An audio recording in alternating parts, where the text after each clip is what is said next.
Boa tarde a todos vocês. É um prazer poder estar aqui com vocês para a gente falar um pouco desse tema, que é um tema difícil, um tema muito pesado, num certo sentido, porque todas as coisas que acontecem, principalmente coisas como o que nós vimos essa semana, especialmente, tem uma ligação com esse tema. Violência, furtos, essas coisas todas, num certo sentido, estão relacionadas com a dependência química. Mas, antes de começarmos a falar, gostaria de me apresentar um pouco. Essa é a minha família, a minha esposa, Juliana. A Juliana ela é psicóloga, também trabalha com dependência química, nasceu dentro deste contexto. Os pais da Juliana são pioneiros no Brasil na área de dependência química, na área de comunidade terapêutica. A semana que vem nós temos uma sessão solene na Câmara de Deputados lá em Brasília, celebrando os 50 anos das comunidades terapêuticas no Brasil. A primeira comunidade terapêutica no Brasil foi o Movimento Jovens Livres de Goiânia, depois o Desafio Jovem de Brasília, com o pastor Galdino Moreira Filho, e aí vieram surgindo o Desafio Jovem Peniel, pastor Reuel, Desafio Jovem, o Esquadrão da Vida de Bauru, com o professor Edmundo, e aí em 75 nasce o Desafio Jovem de Rio Claro, dos quais a minha sogra, a mãe da Juliana, foi fundadora. E o meu sogro depois veio para recuperar, porque ele era usuário de drogas. E nós brincamos que ela acreditou tanto na obra que casou com o fruto da obra. Né? E meu sogro completou agora 43 anos livre das drogas. Totalmente transformado por Jesus. E a minha esposa nasceu nesse contexto, tanto que ela e a irmã, as duas são psicólogas, as duas trabalham nisso, só a última que foi ser veterinária, não quis trabalhar na área. Mas eu sou pai do Enzo e do Bernardo. O Enzo tem 6 anos e meio e o Bernardo 3,5, mais ou menos. Estão aí quase 4 e 7. Trabalho com o Desafio Jovem do Brasil, uma organização que nasceu, nós vamos falar um pouquinho dela daqui a pouco, em 1958, aqui no Brasil em 72, com o pastor Galdino Moreira Filho. E, além do Desafio Jovem do Brasil, eu tenho trabalhado em outras frentes. Na área de prevenção às drogas, a gente tem um projeto de prevenção para crianças, para o Ensino Fundamental 1, um projeto não de cunho religioso, embora a nossa cosmovisão esteja ali, mas é um projeto na área de prevenção mesmo para as crianças. E outros trabalhos que nós temos desenvolvido na área. Né? Como a Eleni falou, eu sou pastor da Igreja Presbiteriana de Vila Pompeia. Estava na Lapa até dezembro, agora fui para Pompeia a partir desse ano. Eu queria trazer aqui para vocês alguns dados estatísticos. Alguns dados estatísticos sobre esse tema e a relevância desse tema para nós. Então, algumas coisas importantes. O quão importante é essa temática? O quanto você acha que esse tema é importante, especialmente pensando para a igreja e pensando numa perspectiva de aconselhamento bíblico?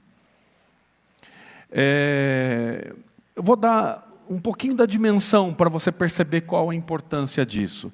Você sabe quantas pessoas são dependentes químicas no mundo hoje?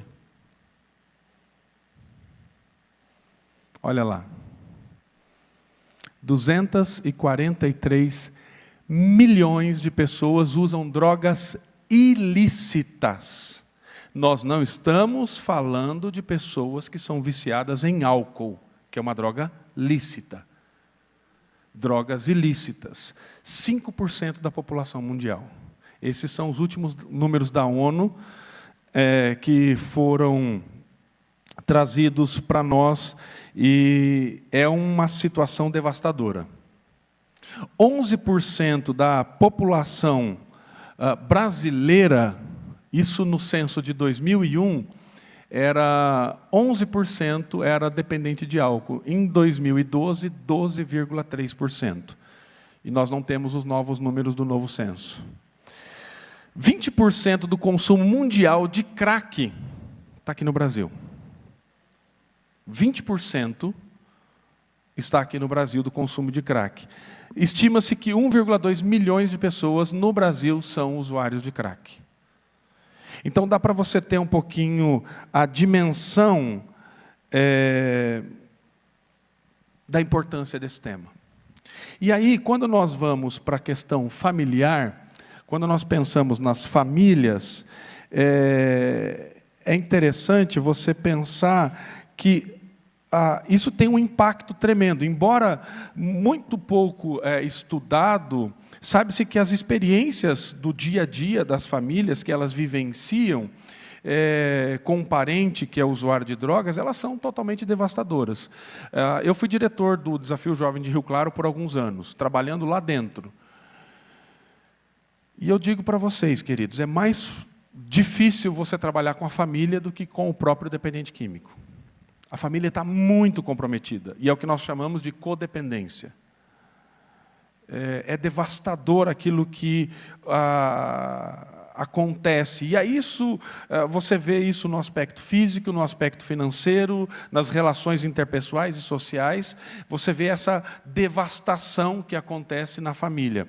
E estima-se que pelo menos 28 milhões de pessoas vivem hoje no Brasil com um dependente químico. 28 milhões de pessoas no Brasil hoje, é uma estimativa, nos últimos dados que nós tivemos aqui no Brasil, que eles vivem com um dependente químico. Então, veja só, há um impacto tremendo numa perspectiva subjetiva, que causa sentimentos negativos, como tensão, estresse, preocupação, estigma, raiva, culpa. Então, veja, a Eleni estava dizendo aqui sobre o que acontece com as pessoas que têm um estado de humor diferente na terceira idade. Imagine essas pessoas, como elas não vivem.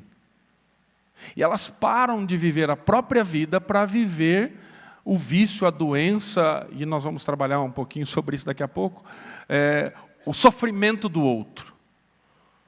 Elas param de viver a própria vida para viver o sofrimento do outro. Então, essa é a realidade que nós vivenciamos. Frente a essa realidade, já há muitos anos surgiu, então, o Desafio Jovem. O Desafio Jovem ele surge em 1958 com um pastor chamado David Wilkerson. Talvez aqui alguns leram um livro que ele escreveu chamado A Cruz e o Punhal.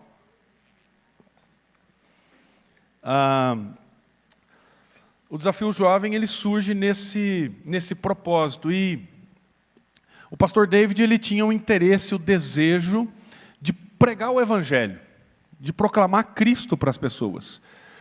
E ele não planejou a obra que ele foi o precursor e desenvolvedor até num certo sentido. Mas só para os irmãos terem uma ideia, hoje o Desafio Jovem está em 125 países.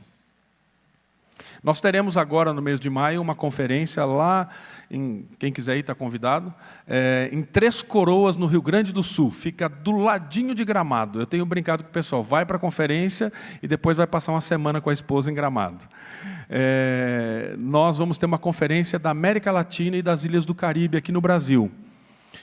Teremos lá 4, 5 dias, lá no Rio Grande do Sul, e vamos nos reunir. Pela segunda vez, em 2016, nós tivemos aqui no Palavra da Vida, nós tivemos 19 países representados. E o trabalho tem crescido cada vez mais. Agora nós temos um missionário brasileiro que está no Suriname, e ele entrou em contato conosco porque a questão da drogadição lá está muito forte, e eles querem abrir uma comunidade terapêutica do Desafio Jovem lá. Então, hoje, nós tem esses 125 países, mas tem mais de 30 nações pedindo para que o Global Teen Challenge abra um desafio jovem. Aqui no Brasil, nós atendemos 1.500 pessoas, nós somos 26 comunidades terapêuticas. É fato que existem muitas comunidades que usam o nome Desafio Jovem, inúmeras, mais ou menos umas 300. mas as que andam em conformidade com a nossa filosofia, com o nosso padrão, são essas 26, que é da associação da qual eu presido. E nós temos trabalhado para trazer esse pessoal todo para perto de nós, para implantar o modelo do qual nós vamos falar daqui a pouquinho, que infelizmente não é todo mundo que aplica. E esse modelo ele tem gerado índices de recuperação altíssimos. Então, nos Estados Unidos, nós temos cerca de 85% nos índices de recuperação daqueles que concluem o programa do Desafio Jovem, que é de 12 meses, de 12 a 18 meses, e depois de 5 anos que eles passaram pelo programa, 85% não tiveram recaída. Na Europa e aqui no Brasil, na Europa tem pesquisas mais concretas, aqui no Brasil uma coisa mais empírica. 65% aqui no Brasil, na Europa 75%. Mas essa tem sido a realidade que nós temos tido em relação a tudo isso. Quando nós olhamos, você fala assim, poxa vida, o Desafio Jovem tem 125 nações, 243 milhões de usuários, então, poxa, nós estamos bem. Não, não estamos. Porque com 125 nações, nós temos apenas 40 mil leitos ao redor do mundo. Nós somos hoje a maior organização cristã de recuperação, de reabilitação de dependentes químicos do mundo. Não tem uma outra organização igual à nossa. Mas ela é ínfima. Ela é pequena frente ao problema. Então, por isso, é necessário orarmos e pedirmos a Deus que desenvolva e esse trabalho cresça cada vez mais. Só para os irmãos terem ideia, estamos abrindo um Desafio Jovem em Cuba. Nós temos Desafio Jovem no Paquistão. E podemos pregar o Evangelho. E em vários outros lugares do mundo. Então, esse é um pouco do trabalho do Desafio Jovem. Agora, quando você pensa em dependência química e aconselhamento bíblico, você tem que entender muito o que você faz, porque há muita confusão. Tem um livro chamado Hábitos Escravizadores, do Dr. Ed Welch, lá onde o Alberto estudou, no CCIF. Ele é professor lá. E ele diz uma coisa interessante nesse livro. Ele diz assim que nós misturamos muito as coisas. A gente tem uma ideia assim... talvez aqui, se você for perguntar e eu for falar de modelo, muitos de vocês vão falar assim, você usa os 12 passos? Alguém já ouviu falar em 12 passos? Quase todo mundo, né? Por quê? Porque esse programa ficou conhecido em vários lugares. Entretanto, esse programa não é um modelo bíblico. Embora ele tenha nós temos até uma Bíblia da Sociedade Bíblica do Brasil, adaptada para o cristianismo. Mas aí vem a confusão, que infelizmente, até algumas pessoas que trabalham na área fazem essa confusão, do tipo de modelo de tratamento. Então, nós temos alguns modelos. Nós temos o modelo médico, que é a desintoxicação, quando a pessoa vai ao psiquiatra e ela precisa dessa atenção. Hoje, no Brasil, nós temos uma resolução RDC 29. Eu tive numa reunião no CREMESP uma vez, e eles acham isso um absurdo, os médicos, Eleni. Eles acham que é uma loucura, porque eles dizem assim, as comunidades terapêuticas se dizem agentes de saúde. Não.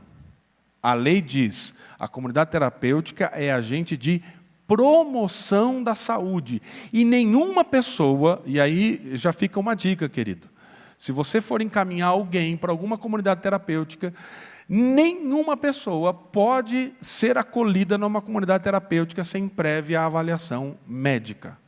O médico é que vai dizer que ela está apta para ser acolhida numa comunidade terapêutica. Então, mas o modelo médico, ele visa o quê? A desintoxicação. Via de regra, isso vai levar de 2 a 3 meses. E aí vai fazer um acompanhamento e vai ver se há transtornos e distúrbios para que a pessoa seja medicada. E aí nós temos também o modelo psicológico. O modelo psicológico, via de regra, não são todos os que trabalham assim, mas via de regra trabalha no modelo cognitivo comportamental. Via de regra, a grande maioria dos psicólogos que trabalham na área são adeptos dessa linha. Não todos, alguns tem perspectivas diferentes, mas a grande maioria dos casos que nós temos conhecido, e aí aplicam este modelo. Temos um outro modelo que nós chamamos de modelo educacional. Esse é um modelo que vem baseado num programa chamado Daytop dos Estados Unidos. E a ideia desse modelo é o quê? É que você traga informações sobre drogas para que o indivíduo conheça isso e ele processe isso e ele fala, isso aqui faz mal para mim, e então eu não vou usar. E aí ele vai trabalhar com alguns princípios de prevenção à recaída e vai trabalhar nessa questão de conhecimento, da educação do tema. Isso é importante? É importante. Entretanto, só isso não vai fazer com que o indivíduo tenha uma mudança. Eu já tive experiência de estar na rua, na Cracolândia, em vários lugares, pregando o evangelho, e o indivíduo me dá uma aula de dependência química. Literalmente uma aula. Não, porque a droga, quando ela entra no seu sistema nervoso central, ela age dessa maneira, e o cara está usando droga. Eu sei o que acontece comigo. Mas por quê? Porque ele já passou por comunidades terapêuticas que ensinavam e tinham esse modelo. E, pasme, alguns já passaram por mais de 30, 40 internações, como eles dizem. Então, passaram por vários lugares e conhecem muita coisa. E aí tem um modelo que é o modelo que nós usamos, que é o modelo de discipulado e aconselhamento bíblico. Esse é o modelo que nós usamos no Desafio Jovem. Agora, nós não usamos os outros modelos? Nós usamos os outros modelos. Entretanto, a questão é que aqui uma coisa é muito importante a gente deixar claro. O aconselhamento bíblico e o discipulado, eles têm um papel fundamental no acolhimento de dependentes químicos. Fundamental. E principalmente no nosso programa. As outras abordagens, elas são importantes, mas elas têm um papel coadjuvante. Nos Estados Unidos, quando eles fizeram aquela pesquisa que revelou que 85% das pessoas que passavam pelo programa estavam bem e não tiveram recaída, eles atribuíram esse índice a uma coisa chamada fator Jesus. Fator Jesus. Ou seja, nós cremos que Jesus Cristo é a cura para todos os vícios. Que Jesus Cristo é a cura para todos os vícios. Eu não posso dizer que o meu sogro é um dependente químico em recuperação, porque ele não é, porque ele foi curado, ele foi transformado há 43 anos atrás. Ele não está em recuperação e amanhã ele pode ter uma recaída. E nós vamos entender isso daqui a pouquinho. Então, nós atribuímos o sucesso, os altos índices do Desafio Jovem a esse modelo. A pessoa é evangelizada, pregamos o evangelho para ela, e uma vez que ela recebe esse evangelho, agora então ela vai ser discipulada e ela vai ser tratada e trabalhada através do aconselhamento bíblico. Então, os altos índices de recuperação vêm através desse modelo que nós desenvolvemos. Então, e isso foi desenvolvido já há muitos anos, e nós temos trabalhado assim ao redor do mundo. A questão aqui a questão que nós devemos considerar é o que nós entendemos por dependência química. O que eu entendo por dependência química? E aí, o que nós ouvimos? E o que dizem os especialistas? Os especialistas dizem que a dependência química é uma condição física e psicológica causada pelo consumo de substâncias psicoativas. Devido à constante utilização desses tipos de drogas, o corpo humano torna-se cada vez mais dependente dos mesmos, tendo como consequência sintomas que afetam o sistema nervoso central. Então, alguns dizem também que a dependência química ela está classificada entre os transtornos psiquiátricos. E aí vem agora aqui uma situação que alguns divergem, porque alguns dizem que é doença, outros dizem que é transtorno. Então, a Organização Mundial da Saúde, ela trata como transtorno psiquiátrico, sendo considerada uma doença crônica que pode ser tratada e controlada simultaneamente como doença e como problema social. Então, isso é o que foi dito em 2001. E por se tratar de uma doença crônica, ela leva a pessoa a uma progressiva mudança de comportamento, gerando uma adaptação à doença a fim de proteger o uso da droga. Então, isso é o que você escuta por aí e que muitos técnicos dizem. Então,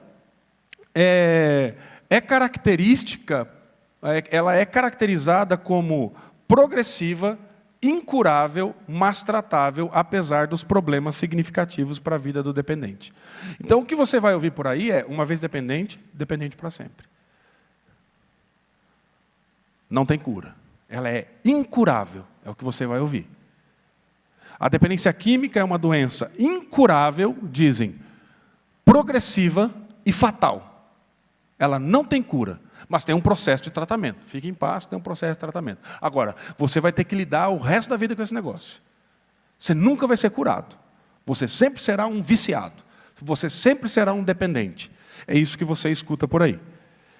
Então, o que dizem a maioria dos especialistas é isso. Agora, quando você começa a ouvir as coisas, e você começa a estudar essas afirmações, parece que eles colocam isso como verdade absoluta. E que não tem como você contrapor isso. Mas é interessante que você começa a ouvir algumas coisas. Hoje pela manhã eu fui comprar pão na padaria, e eu estava ligado na Rádio Bandeirantes, aí estava entrevistando um psiquiatra. E ele estava falando sobre o ocorrido lá de Suzano, né? E aí estavam falando sobre a influência da droga, né?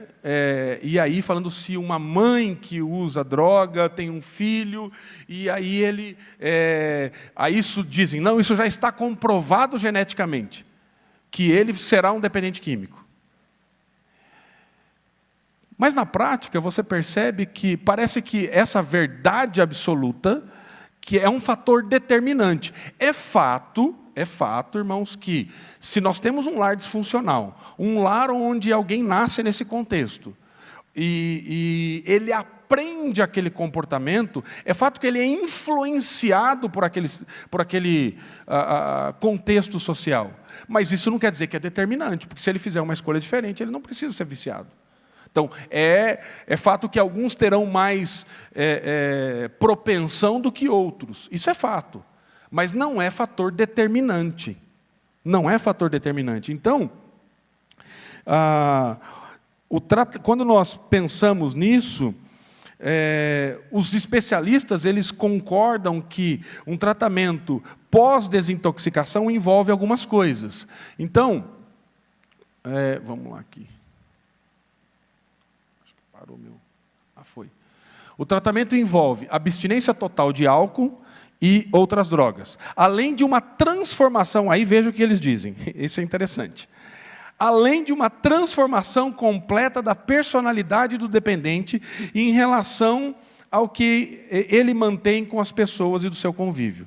Então eles dizem que o tratamento para a dependência química, ele envolve uma completa mudança do comportamento, do caráter, de como a pessoa lida com seus problemas, dos sentimentos e de como ela se coloca diante da vida e das questões existenciais. Então perceba, o que é isso? Aonde ele encontra esse tipo de mudança? Aonde? Na conversão.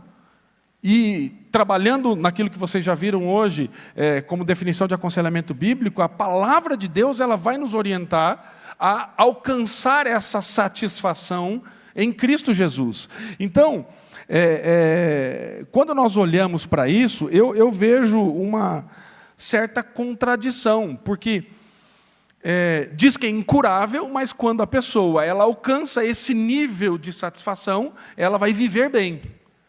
Só que nós entendemos que vai muito além disso. Agora, o que nós compreendemos? O que eu falei está aqui, ó. Mudança da realidade, mudança de comportamento. Então, o que nós compreendemos como dependência química? Aí vem uma questão interessante aqui. O que o vício envolve? Né? A maneira como nós vamos compreender, diferente do que as pessoas dizem, vai influenciar a maneira como nós vamos tratar o problema. Porque aí nós vamos ter uma perspectiva diferente. E isso vai passar pela maneira como nós encaramos o homem. Quem é o homem? Quem é o ser humano?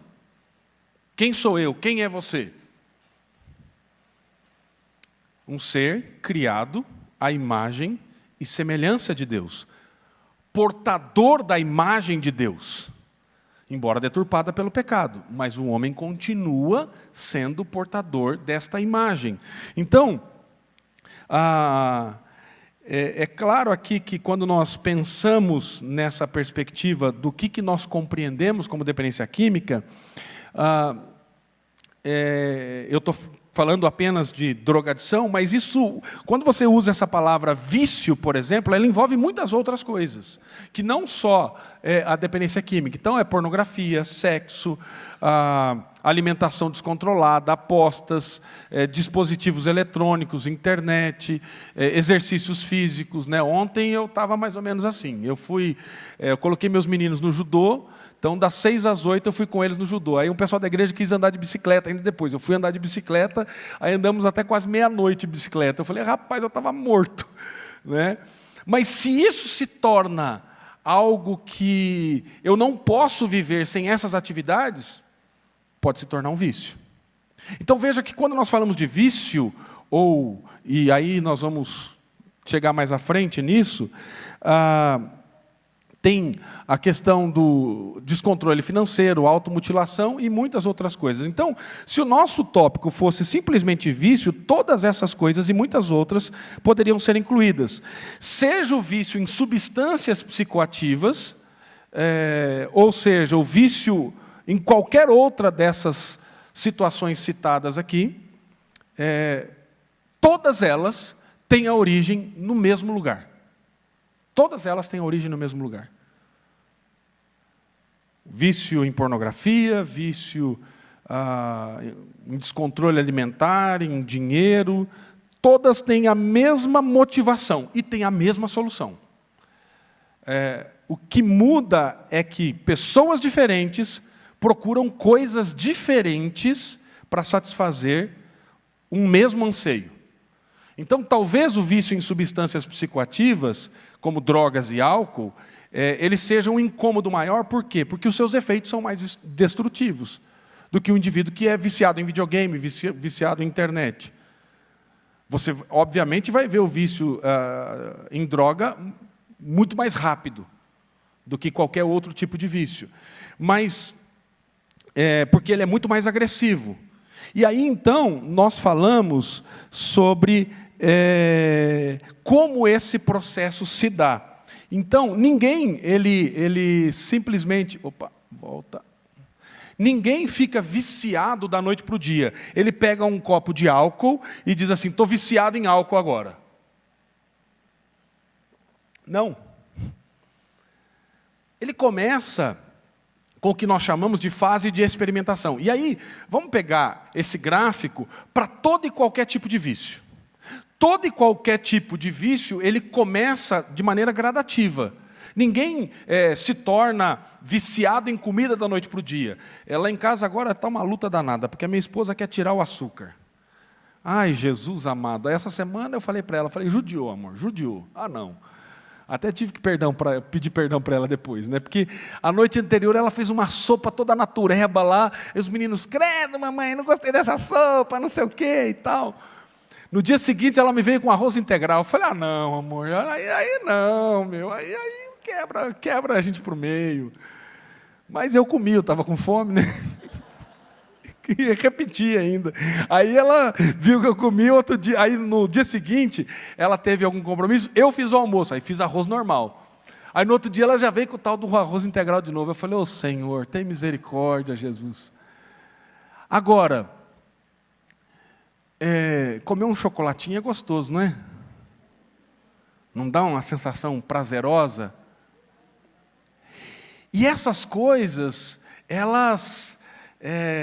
O Alberto foi pregar lá na igreja esses dias, vou contar o pecado dele aqui. Aí quando chegou a gente pediu uma pizza, ele, rapaz, mas essa pizza de São Paulo é boa demais. E é boa mesmo, irmão, não é gostoso pedir uma pizza? Ó, se você pegar uma foto minha, foto do Alberto, porque nós somos contemporâneos de seminário, formamos no mesmo ano, né, Alberto? A gente, assim, se eu virasse de lado aqui, você não me enxergava, né? Eu era nariz e orelha só. Isso é o que as pizzas da semana à noite fazem com a gente, né? Então a gente vai crescendo, mas é prazeroso, é gostoso. Agora, é óbvio que existe um padrão de normalidade para as coisas que você degusta e que você sabe que aquilo não vai tomar conta da sua vida. Então, ninguém começa da noite para o dia, mas veja bem, aquelas três linhas ali tem 3 linhas, alto, normal e doloroso. Aquele é o nível de satisfação. Então, quando alguém... vamos pegar o exemplo de alguém que, por exemplo, começa a beber. Teve uma semana muito pesada e tal, chega sexta-feira, vamos para o happy hour? Hoje é sexta-feira, né? Aí vai cantar aquela moda de viola lá, hoje é sexta-feira, né? E aí vai. E aí vai fazer o quê? Vai aliviar a tensão. E como é que ele alivia a tensão? Vai tomar um chopinho, tomar uma cervejinha. E aí ele chega lá no bar, toma, e aquela sensação de estresse, de peso, de várias situações difíceis no trabalho, agora aquela tensão é aliviada. Então você vai lá, toma alguma coisa, e aí você tem um alto nível de satisfação. Então é isso que você faz com uma comida, é isso que você faz, um indivíduo, por exemplo, que é viciado em pornografia, ele tem satisfação no começo, e ele gosta daquilo que ele faz. Então, o que ele quer fazer? Vamos repetir isso. Então ele começa a repetir devagarzinho, na outra sexta-feira ele vai de novo, aí ele não vê a hora de chegar sexta-feira. Só que aí começa a aumentar a questão, porque aí ele começa a fazer uso social disso, ele começa, não mais na sexta, agora é no sábado também, aí tem um churrasquinho no domingo, e aí o rapaz que gosta de jogar um futebol, aí na quarta-feira é o dia do futebol, aí tem o jogo depois, ele já fica lá no campo mesmo, fazendo um churrasco com os amigos e bebendo também. Então ele que não bebia nada, agora ele está bebendo de sexta, sábado, domingo e quarta-feira. Mas por enquanto ele está no controle de todas as coisas. Ele está no uso social. Só que essa satisfação é tamanha que ele começa a aumentar as dosagens daquilo que ele toma. E o organismo vai ficando tolerante a isso. Então veja, não é da noite para o dia. Se o indivíduo tomasse o que ele já toma nesse nível, ele não ia aguentar. Mas ele vai tornando o organismo tolerante, vai crescendo, crescendo, crescendo. E aí começa uma fase de preocupação diária, porque num desses dias ele exagerou demais, e aí ele perdeu a hora de trabalhar. Perdeu a hora de trabalhar, teve dificuldade, porque ele ficou embriagado.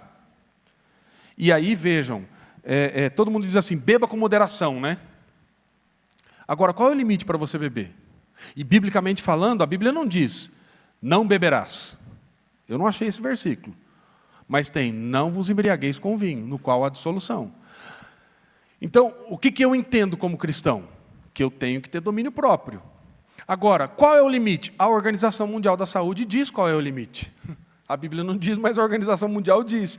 Diz que para o homem são 2 doses diárias, 2 latinhas de cerveja no máximo, e não pode tomar num curto espaço de tempo, 90 ml de vinho e 40 ml de destilado.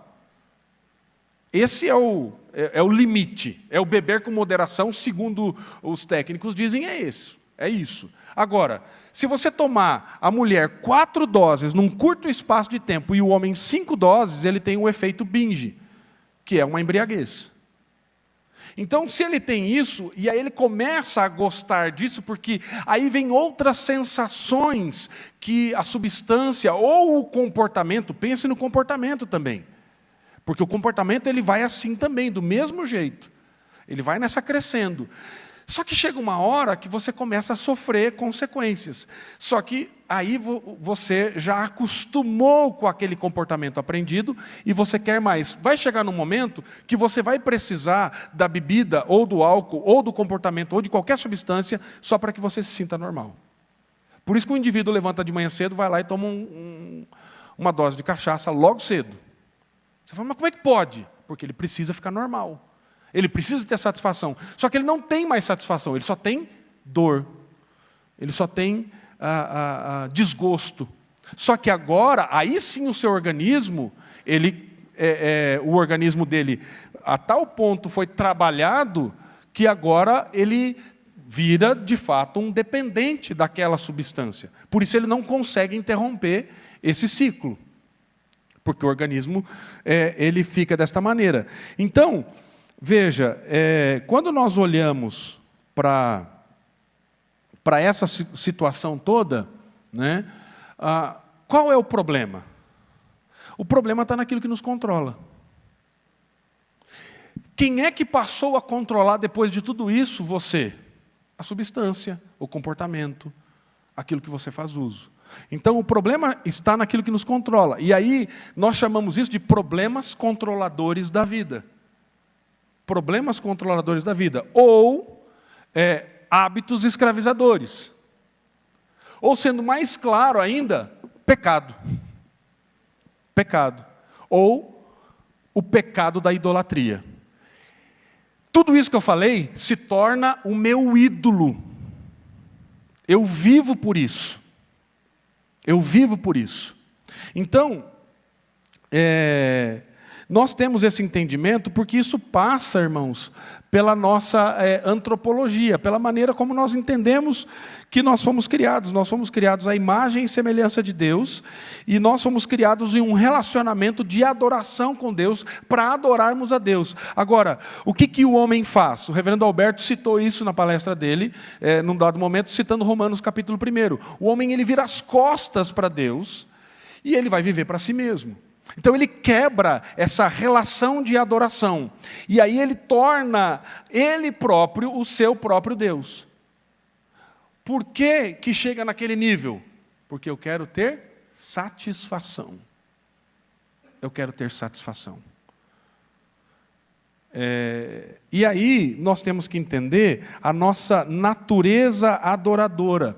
João Calvino, ele diz isso nas Institutas da Religião Cristã, ele diz assim, que nós temos uma divina semente da religião.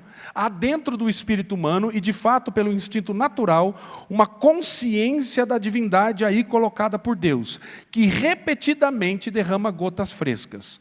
Então, o grande reformador Calvino, ele argumentava que a pessoa ela tem essa consciência da divindade, da qual se estende para a racionalidade e para a moral. Então, os seres humanos não são simplesmente religiosos, estranhamente imbuídos de uma capacidade de espiritualidade, como a Eleni usou essa expressão. E a gente usa essa expressão no meio técnico, porque a nossa questão de espiritualidade, como as pessoas dizem. Mas as pessoas, elas têm consciência de que Deus existe, embora não vivam para Ele. Embora não vivam para Ele. Mas não é apenas conhecimento. Mas por que as pessoas têm moral? Por que as pessoas pensam no que é certo e o que é errado? Por conta daquilo que Deus fez. Porque já conhecem a Deus. Então, Francis Schaeffer, ele vai dizer que o nosso chamado é tanto a desfrutar de Deus, quanto também o glorificar. A realização verdadeira está relacionada ao propósito para o qual nós fomos criados. Ter Deus como referência, estar em relacionamento pessoal com Ele, ser realizado por Ele e assim ter uma afirmação de vida. Então é nesse sentido que o Francis Schaeffer vai dizer isso, e ele fala que adoração não é algo que nós fazemos nos encontros religiosos. Adoração é a nossa vida, nós vivemos para adorar a Deus o tempo todo. E se você não adora a Deus, você vai colocar um substituto no lugar dele. Todas as pessoas vão fazer isso. Então, num certo sentido, a gente pode dizer que não existe ateísmo. Porque todo mundo adora, todo mundo cultua. A diferença é o que cultua. O que cada um cultua. Então, por quê? Porque as pessoas, elas querem desfrutar de prazer ou querem fugir da dor. Então, basicamente, se você senta com uma pessoa para conversar com ela, ou ela está buscando satisfação, ou ela quer fugir da dor, do sofrimento que ela está enfrentando. Simples assim, queridos. Então, aquilo que deveria ser buscado em Deus, sendo como a nossa fonte de prazer, de alegria, nosso consolo, a nossa fortaleza, é buscado nas coisas dessa terra, para satisfazer o nosso desejo mais íntimo e mais profundo. Nós vemos o pregador dizendo isso em Eclesiastes, mas ele chegou à conclusão que tudo é vaidade e correr atrás do vento. Por quê? Porque Deus colocou a eternidade no coração do homem. Eclesiastes capítulo 3, versículo 11. Então veja, o máximo que as coisas dessa terra vão fazer, e de fato elas têm função de fazer isso, é nos dar um sinal daquilo que Deus é servir de apontamento para aquilo que finalmente só poderá ser encontrado em Deus. Então, aqui é que surge o vício e alguns aspectos que o viciado procura para si mesmo.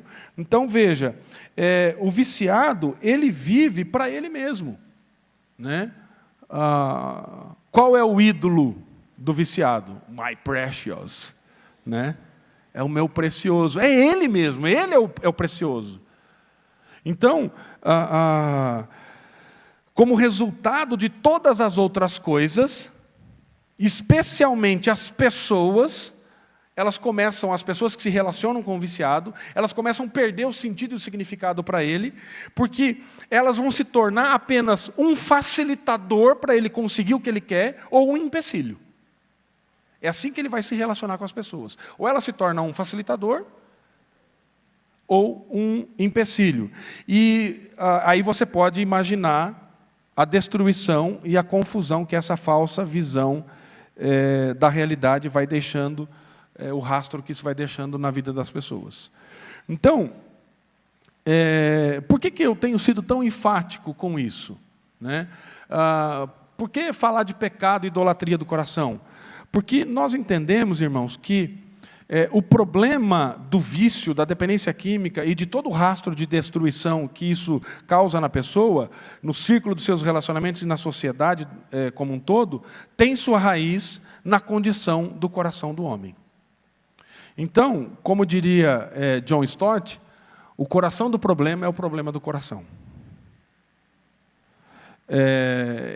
Então, quando nós vemos aqui, nós vemos que não se trata, primeiramente, das experiências e das condições externas do homem, embora elas vão servir de apoio. Não se trata de um desvio de um estado de normalidade, mas se trata de um coração pecaminoso que ignora a relação com o Senhor e procura nas coisas da criação aquilo que somente o Criador pode proporcionar. E aí, não são condições externas. E aí, veja, quando você vai trabalhar no aconselhamento bíblico com um dependente químico, se você focar simplesmente nas questões externas e tentar a mudança do comportamento, como, por exemplo, tenta o modelo cognitivo comportamental, mais cedo ou mais tarde vai ruir tudo isso. Porque você está trabalhando aquilo que está aparente, você está trabalhando a droga, você está trabalhando a pornografia e outras coisas que advêm disso. Você trabalha só o comportamento, mas você não foi no âmago da questão. Que é óbvio que eu não vou ser simplista ao ponto de dizer que nós temos as condições internas, então é só o pecado. O pecado é a base, o pecado está aqui embaixo no iceberg. Mas nós temos outras coisas que geraram esse comportamento pecaminoso. É óbvio que uma vez que o pecado que o indivíduo é transformado, e ele agora é perdoado, ele vive uma nova vida, ele vai agir de maneira diferente. Entretanto, o processo do discipulado e do aconselhamento bíblico é fundamental. Por que nós temos um programa de 12 meses? Justamente para isso, para termos tempo para desenvolver um discipulado, mudança de comportamento, testar isso, para que a pessoa ela comece a perceber quem ela é diante de Deus, o que Deus fez com ela e como ela tem que viver para a glória de Deus. E aí sim é um processo. Salvação é um milagre, é instantâneo. Discipulado é processo. Aconselhamento bíblico é um processo. Que a pessoa vai compreendendo quem Deus é e quem ela é. E isso vai acontecendo ao longo desse tempo. E, queridos, é extraordinário, é maravilhoso ver Deus agindo na vida das pessoas. Quando você se torna esse condutor da graça na vida desses queridos. Eu tenho alguns irmãos em Cristo que tive o privilégio de poder participar da recuperação, da reabilitação deles. E é extraordinário ver hoje aquilo que Deus está fazendo. Família estruturada, alguns eu tive a oportunidade de fazer casamento deles, ver os filhos nascendo. Que coisa tremenda, queridos, que coisa extraordinária. É difícil? Muito. Sabe aquele desenho assim desenho animado que vai puxando as suas forças assim? É assim que você se sente. Mas é recompensador demais. É extraordinário. Então, a primeira coisa que nós temos que compreender é que o problema do vício e da dependência em substâncias psicoativas tem seu início não nas condições externas, mas nas condições internas. Começa no pecado, no coração. Então, não está em um primeiro momento relacionado às questões físicas, embora, como eu já disse, essas questões têm o seu papel, mas estão relacionadas às questões do coração. Então, a questão genética, como eu falei, ela pode ser um fator influenciador, não determinante. O que é determinante é o coração pecaminoso. Esse sim é determinante. Então, nesse sentido, eu digo que as outras é nesse sentido que eu vou dizer que as outras abordagens elas são coadjuvantes, porque elas, na nossa perspectiva, na nossa cosmovisão bíblica, elas jamais vão resolver o problema. Aí, nessa perspectiva, a OMS tem razão. É uma doença incurável. Mas naquilo que nós cremos, a cura. Por quê? Jesus Cristo é a cura para todos os vícios. Porque Jesus Cristo é a cura para o pecado. Então, a raiz do problema está nas questões do coração. Né? A raiz do problema está nas questões do coração, do nosso coração quebrado. Então, o discipulado e o aconselhamento bíblico, ele tem um papel fundamental no acolhimento de pessoas que enfrentam problemas controladores da vida para a reabilitação. E para encerrar, irmãos, há um texto que eu gosto muito dele e que eu gosto muito de usar nesse caminhar do aconselhamento bíblico, que é 2 Pedro, está lá primeiro, mas é 2 Pedro, não 1 Pedro, capítulo 1, dos versos 3 a 9. Visto como pelo seu divino poder, nos têm sido doadas todas as coisas que conduzem à vida e à piedade pelo conhecimento completo daquele que nos chamou para a sua própria glória e virtude, pelas quais nos têm sido doadas as suas preciosas e muito grandes promessas, para que por elas vos torneis coparticipantes da natureza divina, livrando-vos da corrupção e das paixões que há no mundo. Então veja, o apóstolo Pedro está dizendo para nós que nós temos tudo o que é necessário para ter vida abundante, vida piedosa. Como? Através das promessas, das grandes promessas que nós recebemos de Deus, para que nós nos tornemos coparticipantes da natureza divina. Você consegue compreender o que é isso? Ser participante da natureza divina? Qual é a nossa natureza? Pecaminosa. Qual é a natureza de Deus? Santa. E com isso, nós vamos viver livre da corrupção e das paixões que há no mundo. E como que faz isso? O texto continua. Por isso mesmo, vós reunindo toda a vossa diligência, associai com a vossa fé a virtude, com a virtude o conhecimento, com o conhecimento o domínio próprio. Vamos lá.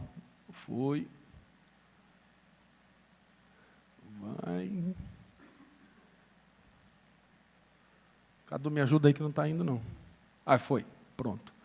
Com conhecimento o domínio próprio a perseverança, com a perseverança a piedade. Com a piedade a fraternidade, com a fraternidade o amor. E aí ele diz assim, nos últimos versículos. Antes disso. Então veja, o que nós temos aqui? Fé, virtude, conhecimento, domínio próprio, perseverança, piedade, fraternidade e amor. A partir do momento que eu confio em Deus, que eu coloco a minha confiança em Deus e não em mim mesmo, eu começo a descansar nele. E aí eu começo a desfrutar da virtude, da bondade de Deus. Desfrutando da verdade, da virtude, da bondade de Deus, eu começo a ter conhecimento de mim mesmo e conhecimento de Deus, quem Deus é e quem eu sou. Isso então revela aquilo que eu sou diante de Deus, da mesma maneira que Isaías, lá no capítulo 6, ele vê quem ele é e quem Deus é. Ele diz: Senhor, ai de mim, porque habito no meio de um povo de impuros lábios, e os meus olhos viram o Rei. Então agora você sabe quem você é. Você se conhece diante de Deus e conhece o seu Deus. Isso vai gerar o que em você? Domínio próprio, fruto do Espírito. E aí, quem é que vai estar no controle? É a substância? Não. Agora é o Espírito Santo que controla a sua vida. É o domínio próprio, que é fruto do Espírito. E isso vai gerar o que em você? Perseverança. Gerando perseverança, a perseverança vai gerar piedade, um relacionamento mais íntimo, mais pleno de satisfação em Deus. Gerando essa piedade vai gerar então fraternidade. Eu vou ser mais fraterno com os meus irmãos. E isso desemboca no amor. Percebe? Esse é o caminho para sermos livres de qualquer tipo de vício. É o caminho que o Senhor trilhou para nós. E aí ele diz assim: porque estas coisas existindo em vós aumentando, fazem com que não sejais nem inativos, nem infrutuosos no pleno conhecimento do nosso Senhor Jesus Cristo. Pois aquele a quem estas coisas não estão presentes é cego, vendo só o que está perto, esquecido da purificação dos seus pecados de outrora. Então, irmãos, essa é a ideia, a filosofia da qual nós temos trabalhado com pessoas que são pessoas com problemas controladores da vida. Pessoas que têm hábitos escravizadores, que estão presas no pecado. E aí você percebe que aqui no final eu já mudo. Não é só um dependente químico, é alguém que precisa de libertação em Jesus Cristo. Então nós cremos, sim, que uma pessoa ela pode parar de usar drogas? Pode. Sem receber Jesus? Pode. Muitas pessoas já pararam. Mas ela não mudou o problema central dela. Via de regra, ele vai canalizar isso para outra coisa. Quer ver um exemplo para encerrar? Quando eu era diretor no Desafio Jovem, nós tínhamos um buffet muito bonito lá. Tem até hoje lá. E aí o pessoal da cozinha fazia um prato feito para eles, né? Aí a espumadeira não parecia uma espumadeira, parecia uma retroescavadeira, quando ia pegar a comida assim, pá, descarregava no prato. Eu falei: que isso, esse pessoal aí, muitos vieram da rua, sem dignidade, vamos colocar esse buffet aqui para funcionar e tal, e eles vão se servir, eu na minha ingenuidade, né? E aí, se não tomasse cuidado, o último da fila não pegava a comida. Daí, falei: não, então vamos. Aí eu fui fazendo várias adaptações, né? Primeiro vocês vão comer só salada, depois que terminarem a salada, vocês vão servir a comida. E aí eles se servindo, aí não deu certo. Então, aí deixava alguém lá servindo, a princípio, só a mistura, né? Só a carne, alguma coisa assim. Podia pegar arroz e feijão à vontade. Depois nem o arroz e o feijão não dava mais. Aí eu mudei, falei: não, vamos colocar um bandejão. Alguns pensaram que o bandejão era um pratão grandão. Né? Então eles faziam aquele negócio assim. Então veja, ele parou de usar droga. Chegava lá magro. Teve um rapaz que, da minha altura, chegou pesando 45 quilos. Via de regra, eles engordam. Aí a gente brinca que eles, depois de 3 meses, mais ou menos, eles tomam um chá lá, um chá que é milagroso, chama o chá do Jatobão. Já viu falar nesse chá? Eu já estou bom e vou embora. Virou um homem de negócios, né? Porque eu tenho que cuidar da minha família, eu tenho que cuidar da minha esposa, né? O indivíduo estava na rua, estava abandonado, ou acabou com o dinheiro que tinha em casa, mas agora, depois de 3 meses, ele vira um homem de negócio, tem que trabalhar, tem que sustentar a família. Só que isso é uma falsa sensação de que ele está bem, porque ele engordou. E é impressionante isso, eles canalizam a satisfação para outras coisas. Tinha um que era impressionante, nós tínhamos aulas, e no Desafio Jovem tem muitas aulas, né, de discipulado e assim por diante. E no intervalo de uma aula para outra, ele corria numa barra e fazia a barra dele e voltava. Aí ficava no espelho se olhando. ele canalizava a satisfação dele de uma coisa, de um comportamento, de uma substância para outra, ou para comida, ou para exercício físico. E a academia era o Baal do Desafio Jovem. Você queria colocar uma disciplina dos meninos, era trancar a academia. Nossa, aí tinha gente que ia embora. Então veja, um indivíduo que pensa assim ainda, ele não mudou o que precisa ser mudado. Ele só está canalizando para outra substância, para outro tipo de comportamento, para outra coisa, aquilo que precisa de fato ser mudado. Então, quando nós trabalhamos com essas pessoas, o nosso alvo é alcançar o coração deles. É fácil? Não é fácil, irmãos. E aí vem algo que eu aprendi a duras penas. Porque trabalhando no Desafio Jovem, quando um rapaz desistia do programa, eu ficava bravo, ficava nervoso com ele, amaldiçoava o abençoado. Você vai voltar a usar droga, rapaz, não sei o quê e tal. Aí depois eu entendi, Deus me quebrou, mas me quebrou mesmo, irmão. Você não tem ideia. Deus, olha, foi um processo difícil. Daí chegou uma altura, eu falei assim, rapaz, eu acho que eu sou calvinista, né? Eu sou, então não é Deus que faz a obra, é Deus que faz. Eu não tenho poder de mudar a vida de ninguém. Não tenho. Porque eu achava que pelo meu esforço, pelo meu trabalho, eu conseguia mudar a vida de alguém. E esse é o maior engano, queridos. Nós não temos poder para mudar a vida de ninguém. Quem tem poder de mudar alguém é Deus. Nós somos condutores da graça. Deus vai usar a sua vida, vai usar a minha vida para ser condutor da graça. Para ser amoroso, para ser compassivo, para que essas pessoas mudem de vida. E quando eu percebi isso, e mudei o meu comportamento, e mudei o meu ídolo do coração, né, isso teve resultado na vida das pessoas. Aqueles que iam embora, começaram a voltar, porque eles sabiam que tinha um lugar que amava eles. E hoje, por isso a gente tem relacionamento com várias pessoas, que passaram pelo Desafio Jovem, e hoje Deus tem usado essas pessoas também. Então, que Deus abençoe você, meu amado, meu irmão, minha irmã, para que você, de fato, possa, quando trabalhar com essas pessoas, ter essa perspectiva. Não fica nervoso com ele. É difícil, eu sei que é. Mas, querido, ele está envolvido num processo longo. E tem que ter muita paciência. Às vezes a gente não tem, não, mas pede para Deus que Ele dá. Quando você está já não aguentando mais, aí você pede, Deus vai te dar graça. Deus abençoe, meus irmãos.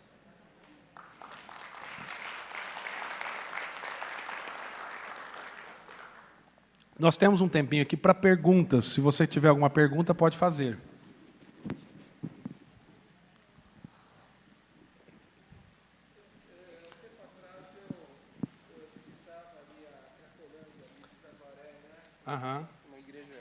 Tempo atrás eu visitava a Cracolândia do Jaguaré com uma igreja, a gente ia lá e fazia um trabalho de evangelismo.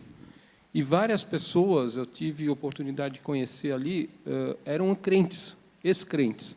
Eu falei, glória a Deus, o cara sabe, você vai falar da Bíblia para ele, ele canta vai recitar, com você, pega o violão. Era do louvor. Eu tocava trombone, às vezes eu levava até um instrumento para tocar lá, junto com os caras, tinha um que tocava violino, outro tocava trombone, né?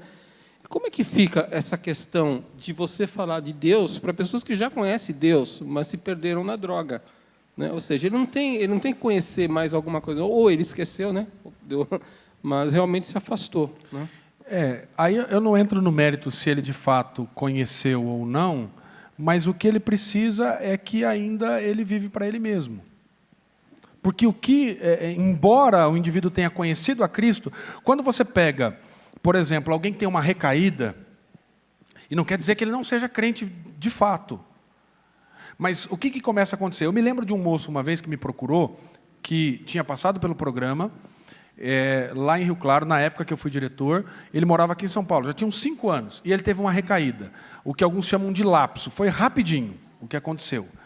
Mas ele, quando veio para o aconselhamento, nós começamos a remontar o que aconteceu. Ele simplesmente, algumas coisas ele deixou, ele começou a deixar alguns hábitos saudáveis que ele tinha, né, hábitos bíblicos cristãos, como, por exemplo, ler a Bíblia, ter uma vida devocional, ir à igreja, ele começou a deixar essas coisas todas.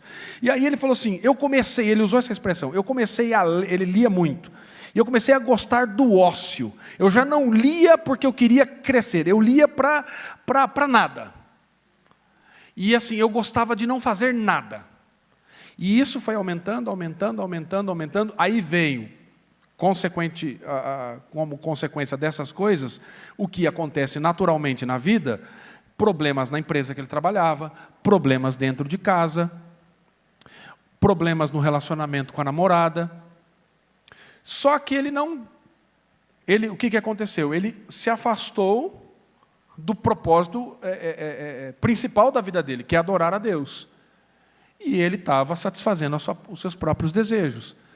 Onde é que desembocou isso? No comportamento que ele tinha lá de muitos anos atrás, que foi usar droga. Quando ele usou droga, esse especificamente usou, acho que uma ou duas vezes. E ele teve o Espírito Santo ali trabalhou na vida dele, ele falou, não, eu não posso mais. E aí ele falou assim, e agora, como é que eu faço? Se minha mãe descobrir, minha mãe vai ficar louca, vai surtar, as minhas irmãs vão me colocar para fora de casa, meu pai vai me expulsar. E não foi nada disso que aconteceu. Quando a mãe acabou descobrindo, ele confessou para a mãe depois o que aconteceu, ela desconfiou, aí ele confrontou ele e ele confessou, e muito pelo contrário, a família abraçou ele, e aí ele voltou para aquele estilo de vida que ele tinha. O que acontece com essas pessoas é que, num determinado momento, ele perdeu tudo por um pecado que acontecia, e aí, veja, a recaída nunca acontece usando a droga. Recentemente teve um moço que teve uma recaída, obreiro já, estava trabalhando já há alguns anos, ele já tinha tido uma recaída, daí tratamos ele, e ele teve uma recaída recentemente. Como é que começou? Ele foi de folga para a cidade dele, conheceu uma moça, saiu, teve relação sexual com a moça. E aí, é assim, a pessoa não arrebenta a porta na primeira, ela abre devagarzinho, e aí vai indo, e ela vai abrindo portas. E aí até o ponto de um indivíduo trabalhando numa comunidade terapêutica nossa, do Desafio Jovem, que no dia de visita ele sumiu. Só que ninguém via, todas as noites ele pegava o carro e saía, já há umas 2 semanas. E aí o pessoal lá estava vendo, mas os diretores não conseguiram perceber, porque a princípio estava tranquilo, até o ponto que ele sumiu. Só que no dia que ele sumiu, aí ele, como eles usam a expressão, invernou na droga, né? Aí ele virou usando droga, e aí foram atrás dele e acharam ele lá. Graças a Deus, ele está lá, está afastado das funções dele e está sendo trabalhado para que ele volte. Agora, o que aconteceu? O desejo, a necessidade de ter alguém desencadeou tudo isso. Foi um gatilho para isso tudo. Então, a recaída, ela não começa em um momento. Então, esse indivíduo, o que ele precisa? Ele precisa voltar o foco dele a Deus. E aí sim, vamos imaginar que ele aceite ajuda. E aí ele aceitou ajuda, aí você vai trabalhar com ele, ver o que aconteceu, para que no aconselhamento bíblico você mostre Deus na vida dele, e o foco bíblico, não ele, porque ali ele está buscando a satisfação própria. Pois não?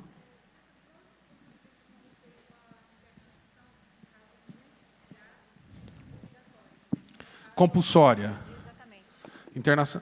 Ela perguntou, só para sair aqui, ela perguntou sobre o caso de internação compulsória, quando o indivíduo corre risco e está colocando a própria vida em risco. Olha, esse é um assunto bem delicado, bem difícil. Particularmente, eu não sou a favor de internação compulsória, mas, num caso crítico, onde o indivíduo, de fato, irá morrer, aí, nesse caso, ok.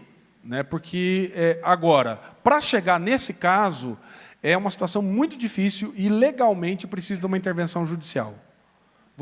Hoje existem inúmeros negócios, e aí vale a pena dizer, comunidade terapêutica é uma coisa, clínica é outra coisa. Então, clínica precisa de médico psiquiatra, precisa de enfermeiro, precisa de tudo isso. Comunidade terapêutica é totalmente diferente.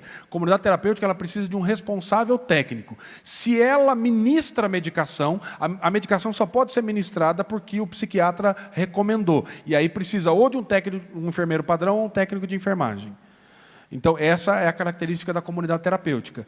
Mas, nesse caso especificamente, às vezes alguma família já não aguenta mais e a família vai lá. Aí é aquilo que eu falei, é a tentativa de mudar o outro. E eu não vou conseguir mudar. No caso extremo, aí tudo bem. Mas em outros casos, nós não aguentamos, já lutamos há 15 anos com ele. É difícil isso, é difícil uma mãe dizer isso para um filho. Mas eu tenho uma mãe,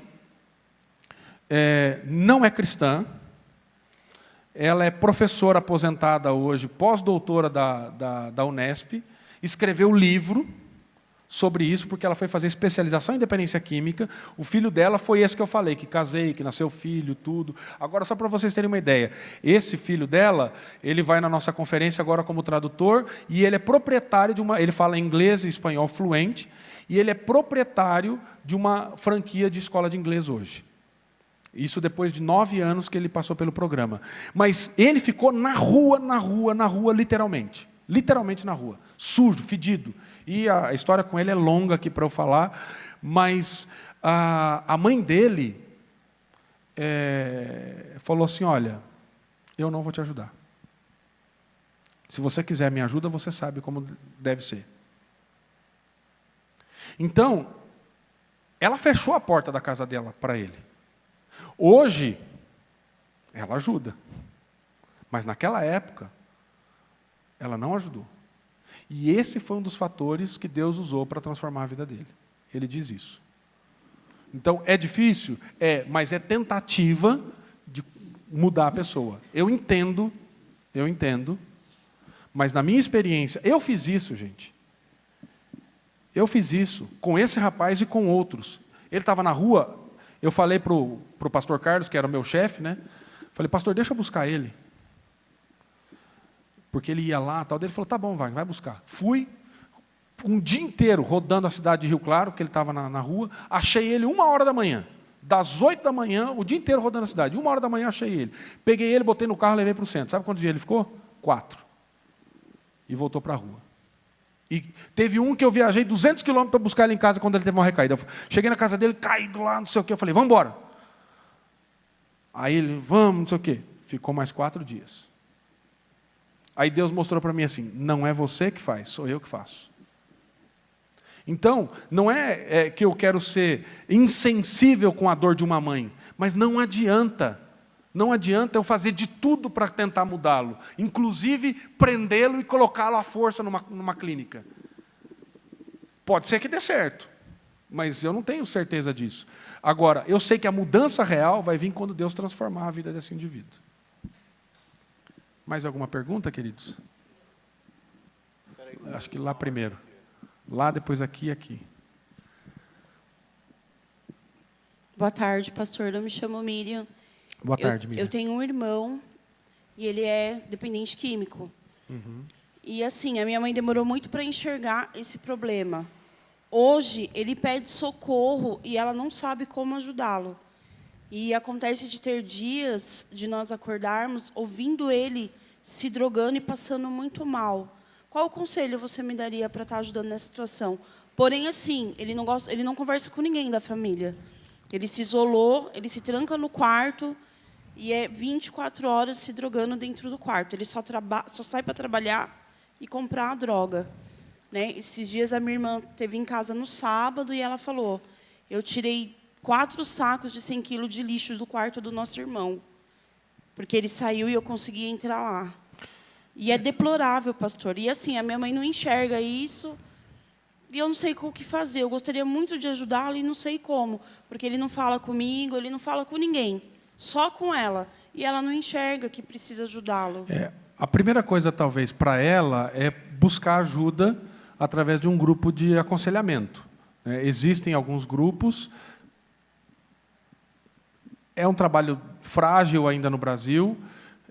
A gente tem tentado implantar um trabalho chamado Viva Livre, que é um trabalho especificamente para pessoas envolvidas, nós chamamos, né, codependentes, para ela poder compreender a dimensão disso e tentar ter uma postura que seja coerente com o que ela está vivenciando e poder, de fato, ajudar o ente querido.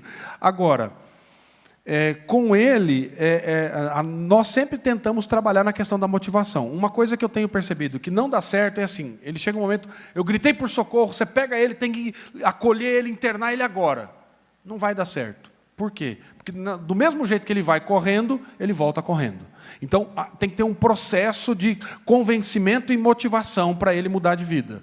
Então, o que eu aconselho vocês é que comecem a buscar ajuda, né? A gente está à disposição, pode pegar o meu contato depois.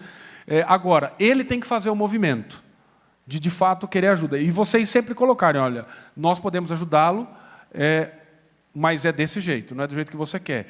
E essa situação também, eu não conheço o caso, é uma situação difícil, porque essa permissão, né, para que ele faça uso de drogas em casa, tudo isso é uma situação complicada. Então, é algo que a gente precisa desenvolver, trabalhar com a pessoa e motivá-la e mostrar o que ela está perdendo, porque ela não está enxergando e, às vezes, nem a sua mãe está conseguindo enxergar isso.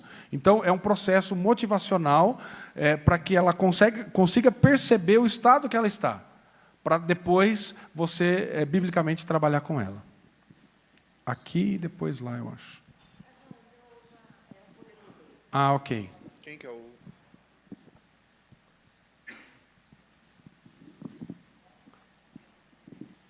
Boa tarde. São duas situações também, né?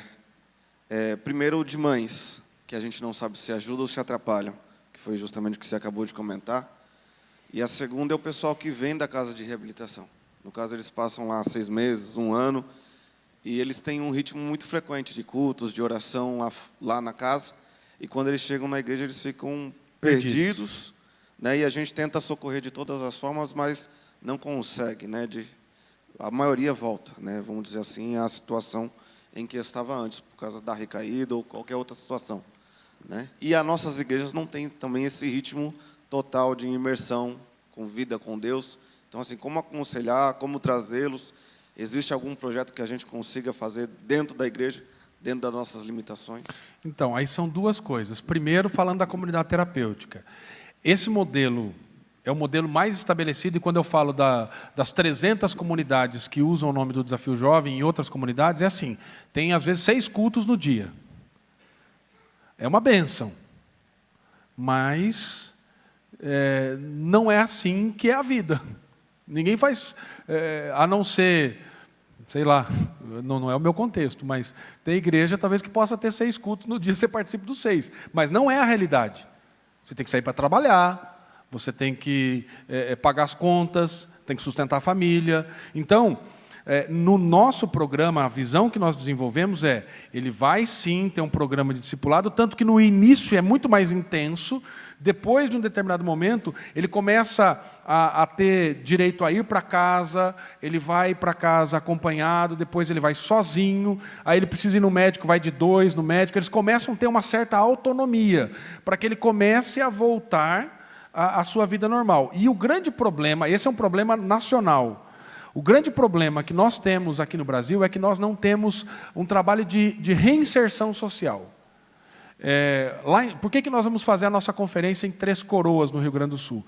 Porque Três Coroas nós temos um centro modelo, são os irmãos da Assembleia de Deus, eles têm lá em Três Coroas uma padaria, restaurante e pizzaria, e tem hoje uma fazenda com laticínio, e quem for para Gramado e for de carro, Porto Alegre e Gramado, você vai passar na trajetória num lugar chamado Casa do Queijo, é do Desafio Jovem de Três Coroas. O que eles produzem, eles vendem lá. Então, muitos rapazes que concluem o programa, vão para a faculdade, começam a estudar, começam a trabalhar nessas empresas, começam a receber e começam a estruturar a vida.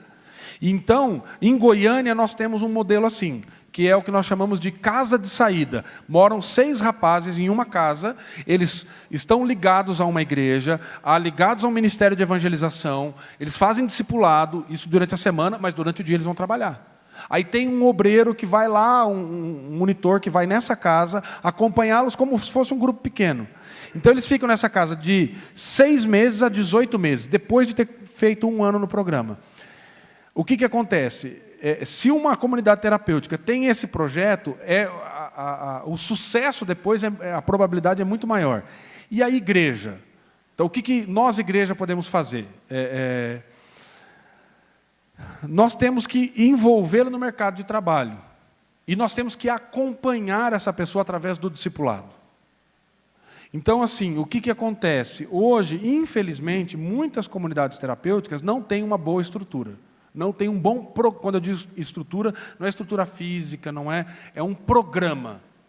E assim, irmãos, eu viajo o Brasil fazendo reuniões de comunidades terapêuticas, eu pergunto, qual é o seu programa? Lá nós levantamos 6 horas da manhã, a gente faz o culto. Eu falei, não, qual é o seu programa? Qual é a sua filosofia de trabalho? Muitos não têm, infelizmente. Então, não trabalham as questões que nós falamos aqui, através do discipulado e tal. Aí, potencializa essa recaída. Porque aí é o que o irmão falou aqui, ó, da glória a Deus, aleluia. Mas por quê? Porque ele aprendeu esse linguajar, mas ele não mudou o coração. Entendeu? Então, e a igreja, especialmente uma igreja que se envolve nessa questão, ela tem que preparar o retorno e dar apoio para essas pessoas depois. Mais alguém, queridos? Acho que é isso, né? Obrigado, irmãos. Deus abençoe.